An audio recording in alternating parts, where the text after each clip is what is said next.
यशोमती मैया के नंद लाला।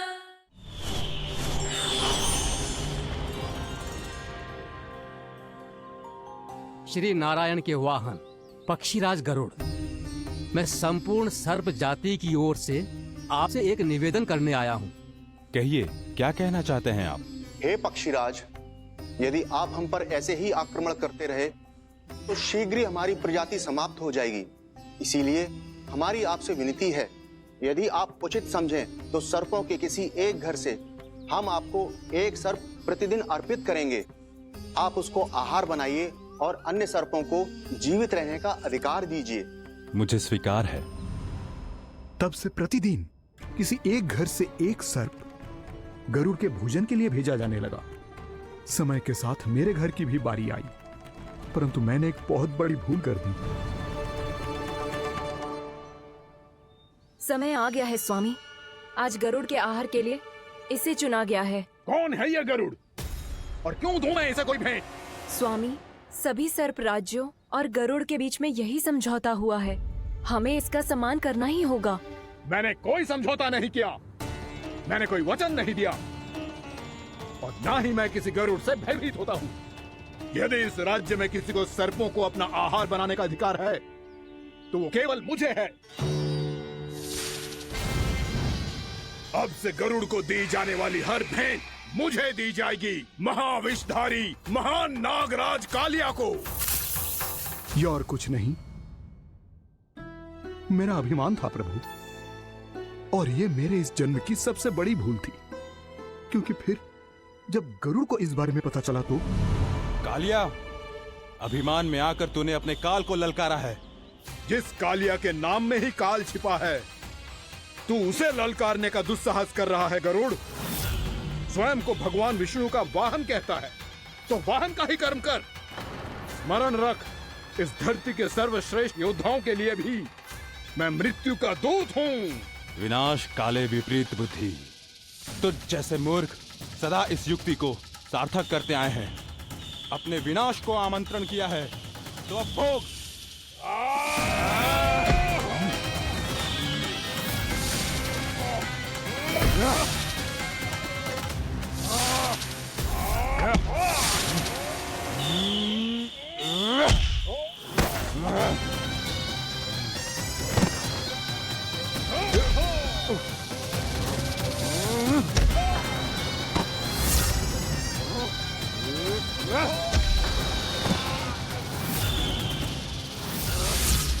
जिसने मेरा भोजन चुराने की धृष्टता की है वो इसी योग्य है। तू मुझे जानता नहीं है गरुड़, मैं महाविषधारी नाग कालिया हूँ। तेरा इतना दुस्साहस कि तूने मुझ पर चरण से प्रहार किया।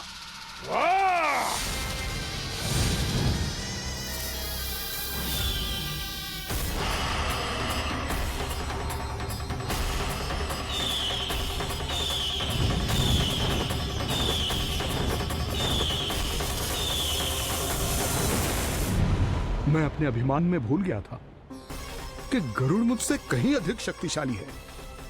इसलिए अपने प्राणों की रक्षा करने के लिए मैं एक स्थान से दूसरे स्थान भागने लगा। नदियां, पर्वत, यहां तक कि मैंने सागर भी लांघ डाला, पर मैं जहां भी जाता गरुड़ के रूप में मेरा काल वहीं आ जाता। इसीलिए मृत्यु की आशंका से भयभीत होकर मैं अपने बड़े भाई मां कद्रु के प्रथम पुत्र अनंत शेषनाग से राय लेने चला गया। भैया, मैं यहां आपसे आपकी सहायता लेने आया हूं। मेरी एक छोटी सी भूल के कारण यह गरुड़ मेरा पीछा कर रहा है। मुझे हर समय हर स्थान पे ढूंढते रहता है। यदि उसने मुझे ढूंढ लिया तो वो निश्चित ही मेरे प्राण ले लेगा। मुझे कोई ऐसा स्थान बताइए जहां मैं अपनी पत्नी और अपनी संतानों के साथ शांति से रह सकूं। तुम यमुना नदी के किनारे वृंदावन क्षेत्र में जाके वास करो कालिया। गरुड़ वहां प्रवेश नहीं कर सकता क्योंकि उसे ऋषि सोबरी का श्राप मिला हुआ है।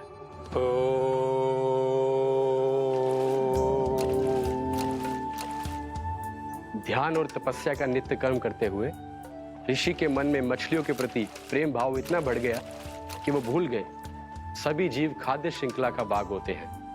और मछलियां भी इस नियम की अपवाद नहीं है। उन्हें मछलियों की अटखेली इतनी अच्छी लगने लगी कि वो इस क्षेत्र के मछुआरों को भी मछली पकड़ने की अनुमति नहीं देते थे।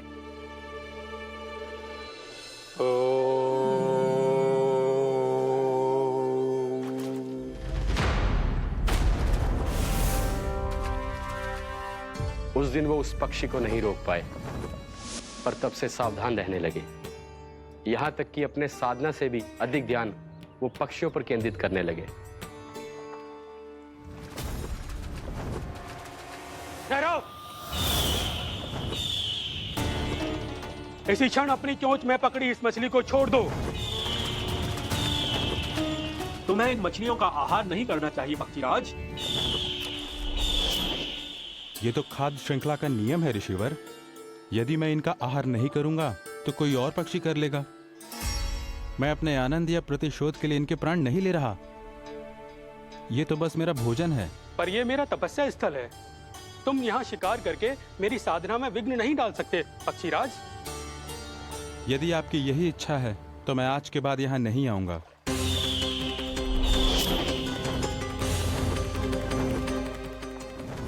पर आज ये मछली मेरे आहार के रूप में पकड़ी जा चुकी है।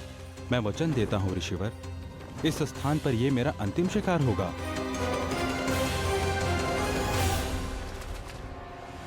आज के बाद यदि तुमने वृंदावन की निकट उड़ान भी भरी तो तुम सैकड़ों टुकड़ों में फटकर मारे जाओगे पक्षीराज। ये मेरा श्राप है।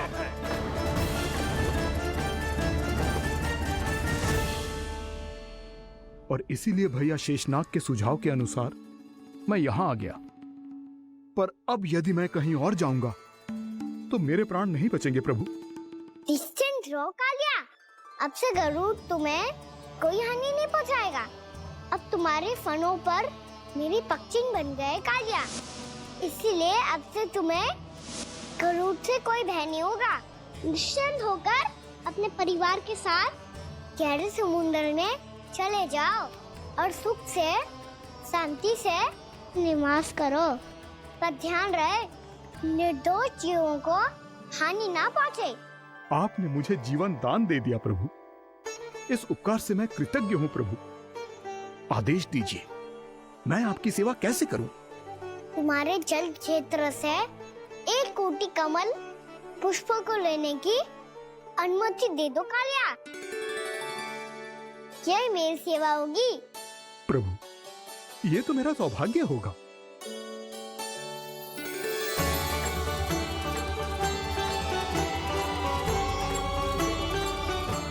1 कोटि के स्थान पर हम 3 कोटि कमल पुष्प ले आए प्रभु। मैं तुम्हारी सेवा भाव से प्रसन्न हुआ कालिया। रमनाक द्वीप पर चले जाओ ताकि तुम्हारे कारण फिर कभी किसी निर्दोष जीव को हानि ना पहुंचे और न ही तुम्हारा विष मेरे प्रिय यमुना नदी के जल को दूषित कर पाए। मैं तुम्हें आशीर्वाद देता हूँ। आज यहाँ मेरे द्वारा तुम्हें दिए गए इस आदेश का स्मरण जो भी भक्त करेगा और प्रातः काल और संध्या काल में इसका उच्चारण करेगा, उसे फिर कभी किसी संकट से कोई भय नहीं होगा। ये स्थान अब से काला कुंड के नाम से जाना जाएगा। यहाँ पर स्नान करने वाला और देवताओं को इस क्षेत्र से जल का अर्घ्य देकर प्रसन्न करने वाला भक्त यदि मेरा स्मरण करके पास रखेगा तो वो अपने सभी पापों से शीघ्र ही मुक्त हो जाएगा।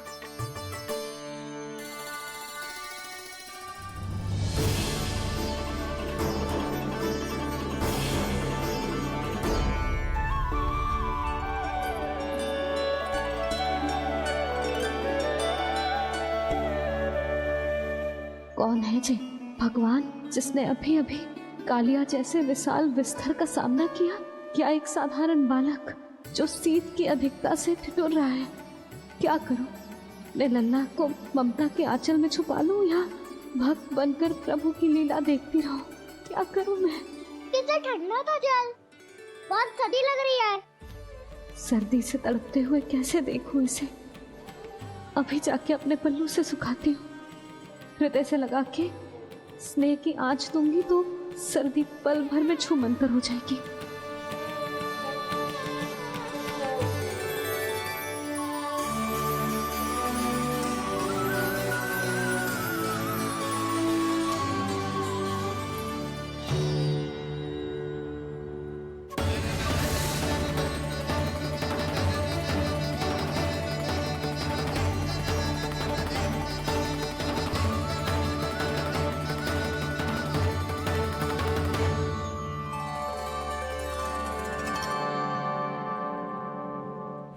मेरी आवश्यकता ना है इसे। ये तो सच्ची में भगवान ही है, जिसकी ठंड दूर करने के लिए स्वयं द्वादश आदित्य प्रकट हो गए हैं।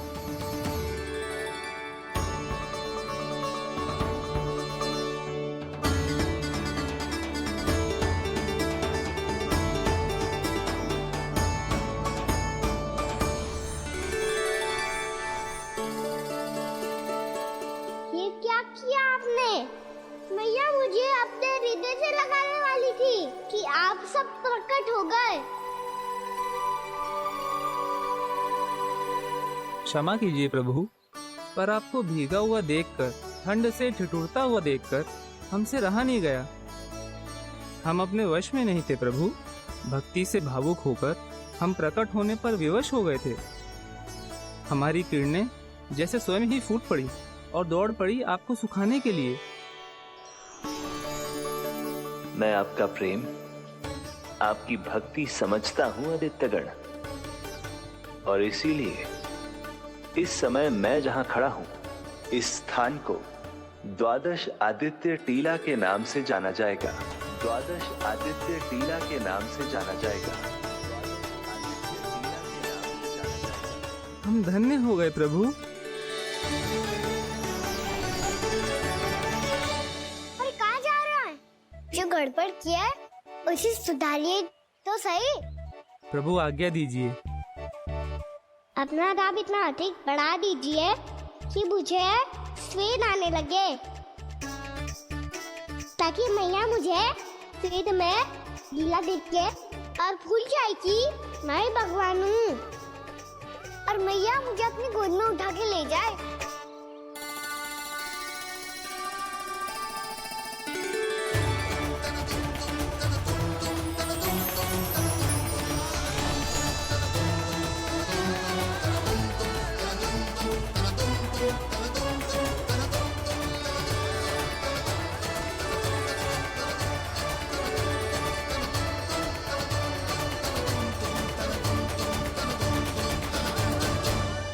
गर्मी क्यों लग रही है यहाँ? स्वेद की एक बूंद भी आती थी तो मैं अपना आंचल लेकर पहुंच जाती थी इसके पास। जानती ही नहीं थी कि ये तो स्वयं वायुदेव को आदेश दे सकता है कि वो बहने लगे और इसका सारा स्वेद सुखा दे। वायुदेव की आवश्यकता नहीं है मैया, मुझे आप ही चाहिए। लगता है जिस बात का भय था वही सत्य होने लगी है। भैया मेरे भगवान रूप को भूल नहीं पाएगी, और अब मेरे लिए उनके सत्य छुपा कर रख पाना कठिन हो जाएगा। कृष्णा कृष्णा हरे कृष्णा कृष्णा कृष्णा मुरली मनोहर कृष्णा गोपाला गोविंदा हे दामोदरा।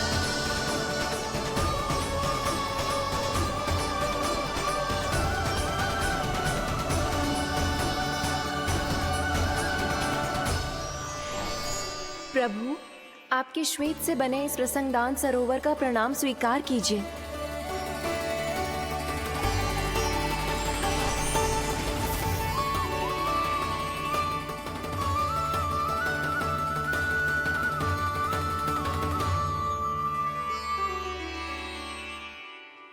ओहो, इस चमत्कार को देखकर भैया को और भी अधिक विश्वास हो जाएगा कि मैं भगवानी हूँ। अब कैसे मनाऊं मैया को कि मैं इनका लाई हूँ। बाबा है ना, अब तो यही सहायता करेंगे। श्री कृष्णा गोविंदा हरे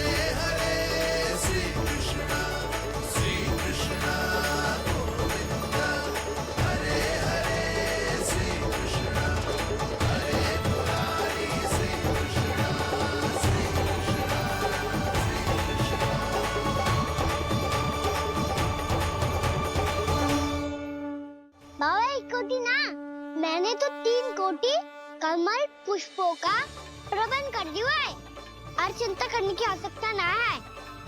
1 कोटि कमल के स्थान पर 3 कोटि कमल पुष्प मिल गए हैं। हाँ कान्हा, मैं उचित संदेश के साथ ये सारे पुष्प उस कंस के पास भिजवाता हूँ। महाप्रक्रमी कान्हा की जय। वृंदावन रक्षक कान्हा की जय। महाप्रक्रमी कान्हा की जय। भानु जी नंदराज, बाकी गांव वालों को लेकर ये सारे पुष्प इकट्ठा करो और कंस के दरबार में पहुंचाओ। जी।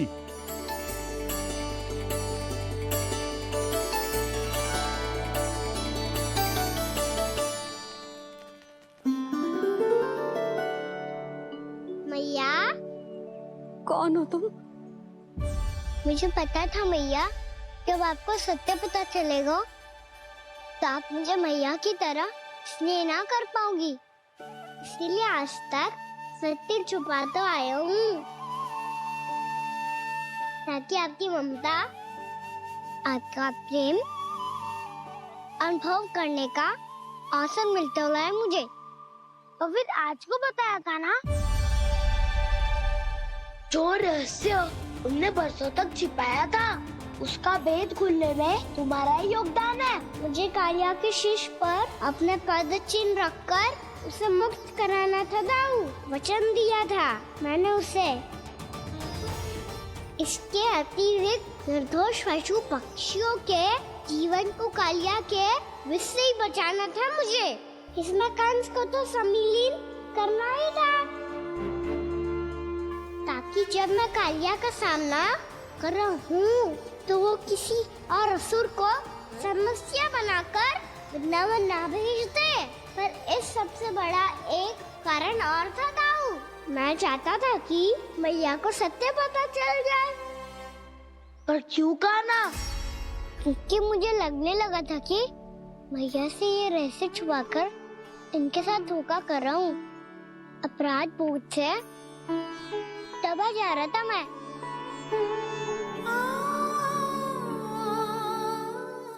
जो सत्य आपको, बाबा को, सभी को पता है, यहाँ तक कि मेरे सखा भी जानते हैं, वो सत्य मैंने मैया से छिपाया केवल इसी लोक में कि मुझे इनकी ममता प्राप्त होती रहे।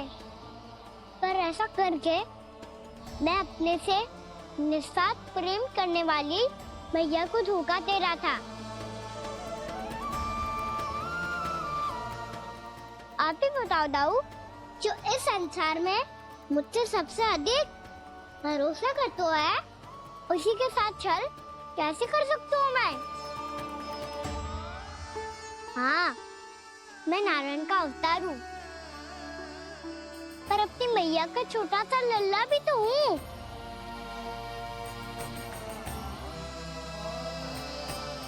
इसीलिए तो यमुना जी में छलांग लगाने का एक कारण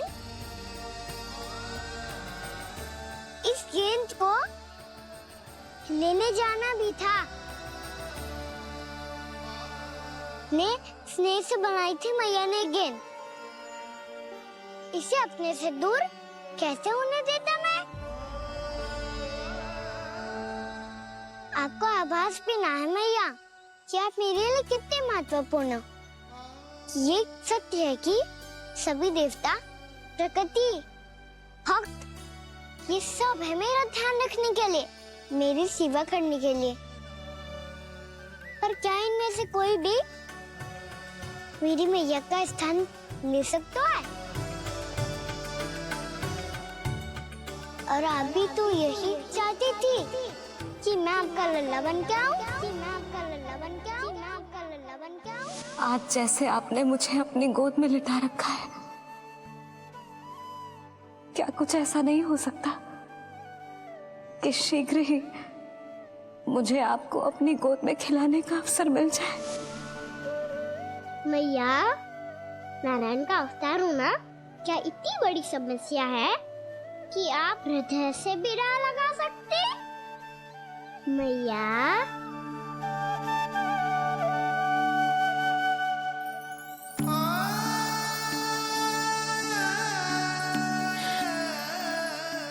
मेरा कान्हा, मेरा लल्ला।